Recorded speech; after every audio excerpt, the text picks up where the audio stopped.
తగ్గేదే లేదు. మూడంకెల సంఖ్యలో సీట్లు ఖాయమంటున్నారు వైసీపీ నేతలు. అలవోకగా సెంచరీ దాటేస్తామంటున్నారు. పోలింగ్ ట్రెండ్ చూసాక బై బై వైసీపీ అంటుంది టీడీపీ. కౌంటింగ్ లాంఛనమే అన్నంత కాన్ఫిడెన్స్ తో ఉంది విపక్ష కూటమి. పోలింగ్ కేంద్రాలకు పోటెత్తిన ఓటర్లు ఎవరి వైపు? పెరిగిన పోలింగ్ పర్సెంట్ ఎవరికి అనుకూలం?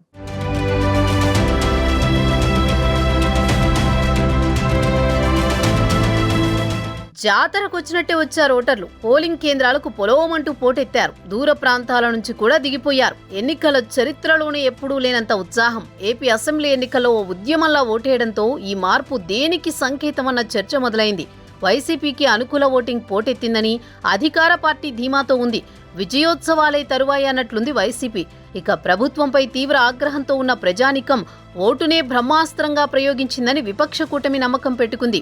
2019 ఎన్నికల్లో పోలింగ్ శాతం పెరిగినప్పుడు కూడా ఇదే చర్చ జరిగింది.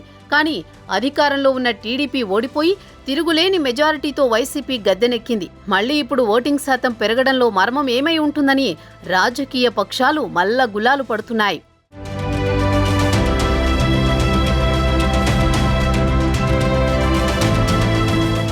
2024 ఏపీ ఎన్నికల కంటే గత ఎన్నికల్లో 1% పోలింగ్ పెరిగింది. కానీ ఈసారి మాత్రం 3% ఎక్కువగా పోలింగ్ నమోదైంది. విపక్ష నేత చంద్రబాబు సొంత నియోజకవర్గం కుప్పంలో ఏకంగా 85.87% పోలింగ్ నమోదైంది. చిత్తూరు జిల్లాలోని సత్యవేడులో కూడా దగ్గర 85% ఓట్లు పోలయ్యాయి. సత్యసాయి జిల్లాలో 82.77% పోలింగ్ నమోదైంది.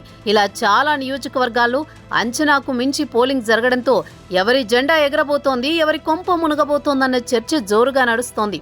అయితే ఎన్నికలు ముగియగానే ఏపీలో వైసీపీ గెలుపుపై తీవ్రస్థాయిలో చర్చ జరుగుతోంది. పోలింగ్ ముగిసిన తర్వాత అదే రోజు రాత్రి ముఖ్యమంత్రి జగన్మోహన్ రెడ్డి కీలక నాయకులతో సమావేశమయ్యారు.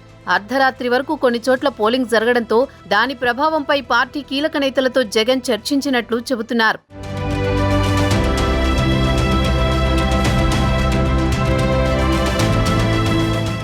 రాత్రి వరకు పోలింగ్ కొనసాగడం, మహిళలు, యువత ఈసారి పెద్ద సంఖ్యలో ఓటింగ్లో పాల్గొనడం ఏపీ రాజకీయాల్లో ఇప్పుడు హాట్ టాపిక్.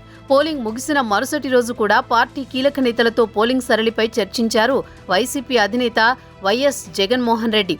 ఎట్టి పరిస్థితుల్లో వైసీపీకి 100కు పైగా సీట్లను దక్కించుకోవడం ఖాయమని జగన్ ధీమాగా ఉన్నారని పార్టీ శ్రేణుల్లో టాక్ నడుస్తోంది. పెద్ద ఎత్తున సంక్షేమ పథకాలను నేరుగా ఖాతాలోకి మళ్లించడం వల్లే మహిళలు, యువత అంత ఉత్సాహంగా ఓట్లేశారని పార్టీ నేతలు చర్చించుకుంటున్నారు.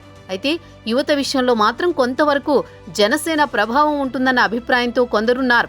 మహిళలు నిస్సందేహంగా వైసీపీకి అనుకూలంగా ఉన్నారని, కొత్తగా ఓటు హక్కు పొందిన యువత పవన్ కళ్యాణ్ వైపు ఆకర్షితులై ఉండే అవకాశం కూడా లేకపోలేదని చర్చించుకుంటున్నారు.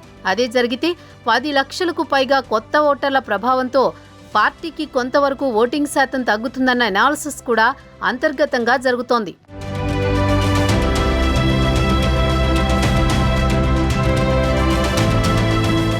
మూడు విపక్ష పార్టీలు కూటమిగా ఏర్పడడం, వారితో జగన్మోహన్ రెడ్డి ఒంటరిగా తలపడడంతో మహిళల్లో సింపతికి కారణమైందన్న అభిప్రాయం కూడా వైసీపీ వర్గాల్లో ఉంది.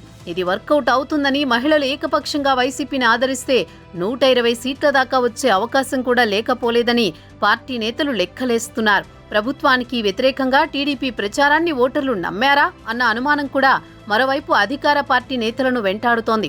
పెరిగిన ఓటింగ్ ఎవరికి నెగిటివ్, ఎవరికి పాజిటివ్ అన్న ఉత్కంఠ నరాలు తెంచుతున్నా కౌంటింగ్ డే దాకా ఊపిరి బిగబట్టాల్సిందేనంటున్నారు.